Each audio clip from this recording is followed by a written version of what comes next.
একজন পুরুষ মানুষ কি তার স্ত্রীর সাথে রমজান মাসে সহবাস করতে পারবে সন্ধ্যার পরে, মানে রোজা রাখা শেষ হওয়ার পরে?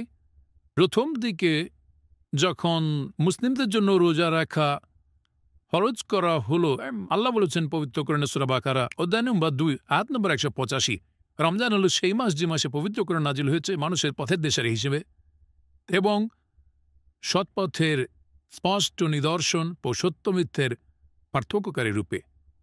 তারপর বলা হয়েছে যে যারা এই মাসটা পাবে তারা রোজা রাখবে। তাহলে যখন মুসলিমদের জন্য এই রোজাকে ফরজ করা হলো পুরো রমজান মাস ধরে, প্রথম দিকে নিয়মটা এমন ছিল যে স্ত্রীর কাছে যাওয়া, স্ত্রীর সাথে সহবাস করা পুরো রমজান মাসে নিষিদ্ধ হোক, সেটা দিনের বেলায় অথবা রাতের বেলায়। আর আল কুরতুবীর তাফসিরে এটা উল্লেখ আছে খণ্ড নম্বর 2 পৃষ্ঠা নম্বর 210 যে উমর রাদিয়াল্লাহু আনহু একবার নবীর সাথে রাতে অনেক সময় ছিলেন, তারপর নবীকে ছেলে নিজের বাসায় চলে আসলেন। যখন বাসায় আসলেন তখন তার স্ত্রীর সাথে সহবাসের ইচ্ছে হল। তিনি সহবাস করলেন।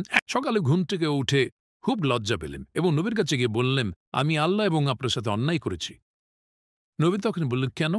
কারণ আমি স্ত্রীর সাথে সহবাস করেছি, আমার ইচ্ছা হয়েছিল, তখন স্ত্রীর কাছে গিয়েছিলাম, তার সাথে বিছানায় গিয়েছি, তার সাথে সহবাস করেছি। নবী বললেন, তুমি কি সত্যি এটা করেছ? উমর রাদিয়াল্লাহু আনহু বললেন, হ্যাঁ। তিনি নবীকে বললেন, কোনোভাবে কি আমাকে ক্ষমা করা যায়? তখন নবী সাল্লাল্লাহু আলাইহি সাল্লাম বললেন, আল্লাহ ছাড়া কেউ তোমাকে ক্ষমা করতে পারে না, একমাত্র তিনি পথ দেখাতে পারেন। এর পরপরই সূরা বাকারার একটা আয়াত অধ্যায় নম্বর 2 আয়াত 187 নাজিল করা হলো।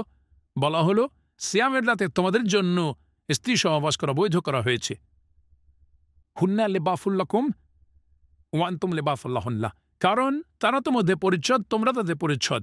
আয়াতটাতে আরও বলা হয়েছে যে আল্লাহ জানেন তোমরা এই সময়ে নিজেদের সাথে অবিচার করছিলে, আল্লাহ তোমাদের ক্ষমা করেছেন, এখন থেকে তোমরা স্ত্রীদের সাথে সহবাস করতে পারবে।